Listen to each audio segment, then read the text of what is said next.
two new friends. Would you introduce yourselves? Hello, I'm Anjor.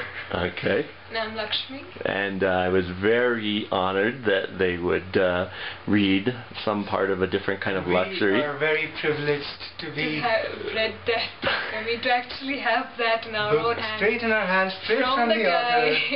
Straight from the author. And so, and actually be able to sit and read with him for some time. And flow discuss with words. Yeah. Get insights which are not there in the book as well. Yes.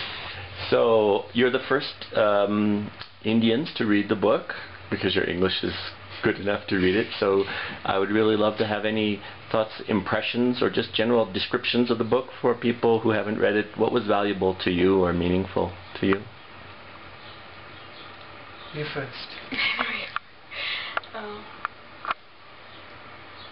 I think it was very natural the way it came out. It was almost, you could feel it through, almost as if you were going through that journey with the guy. The story wasn't just a story. You were in somewhere, part of it. You were walking with him, holding his hand, and he's taking you through a journey of his life, and you at times relating to it, at times trying to understand, at times just being a reader. So were there things that were valuable, just insights for you? You're 19, yes? Yes. Yes, they were inspiring, because even though I have been close to nature all the time, but this is something more. This is living with nature, in some ways for nature. And it's tough. It's not the romantic idea that I used to have as a kid of just being among trees, romanticizing, having that sensuous attachment to it, but there's so much more to it. And I think it just gives me a reassurance that there can be life without money. Okay. There can be life just with nature, amidst nature. And there's so much to learn. I mean, they're so humble, all of them. I mean, and they're just so simple in their way of life. They just exist. I mean, they're like, this is how it is. So it is. I mean, it's just beautiful. Yeah. But you've had some pressure from your family to get a job that will really make you a lot of money, so. Yeah, I think that's still there, but now I think I'm in a better position to explain my state of mind and my position as well. And to some extent, I hope that at least my dad understands it, because I hope, I mean, I guess maybe if I just take them to this side of life as well, maybe they might, because even they are somewhere really caught up.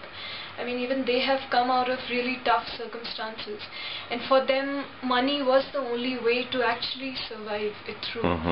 And also very, very important, because they didn't want their kids to face the same thing that they did go through.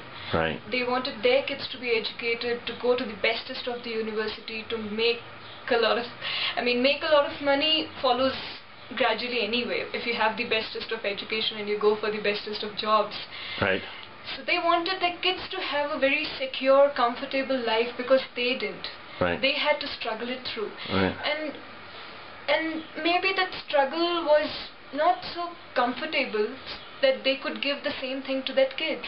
Right. So that's the reason they didn't want their kids to struggle, rather have a comfortable life. So maybe if I just tell them I'm living a life here in this way, I mean, even when I'm in Delhi, he keeps on telling me, why do you have to go there and struggle and, be on your own, look after yourself and so many other things. If you were here, we would have looked after you. Right. We would have taken care of all your daily needs and all of that.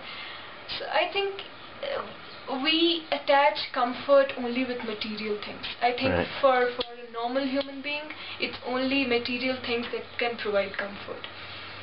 But so in reading the book, is there a particular story or little incident that you remember? that...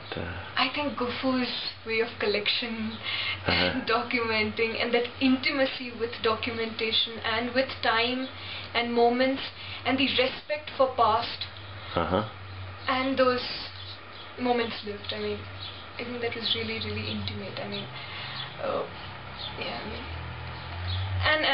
and Ito, who also shares the same thing, that you feel absolute bliss when you're amidst trees. Yes. And the toughness of Amamiya. Yeah. Amidst everything, whatever come may, she just has one line. This is how it is.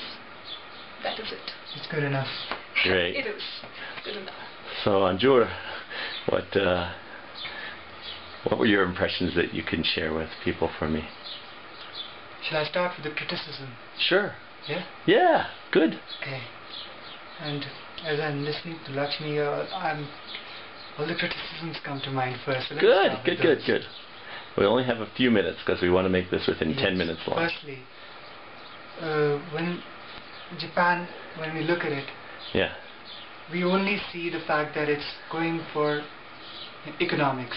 Right. Economic growth is everything. What we don't see is why it's adopted this path. Right. And I'm sure you know about it, but economic growth and economics and opportunities and freedom are very, very closely interlinked. Right. And I feel opportunities, it's really important for a person to have opportunities in life. Right. To be able to do what they want to do. Okay. To be in a position where you say, okay, I can reject this or I can have it. But it's important to be able to have the power to reject. Right. And Japan, when they started pushing for this economic growth, they just came out of the World War. Right. And where they were crushed because of their economic backwardness. Right. And that's when they decided that no, if we have to live in this world, we have to get beyond the West, and the only way we can overpower them is not by military power, by economic power. Right. And that's why it's important for them. As for comparing Japan and India, the book does that a lot. And I feel that's unfair. Okay. That's really unfair because Japanese, each and every one of them is at least educated. Each and every one of them has the opportunity to reject that life. You by default you're going to go on that path of economic growth and development and have a lot of money. Right.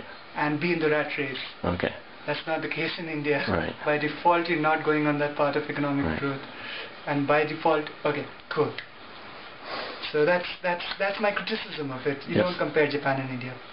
Let's get back to the good points.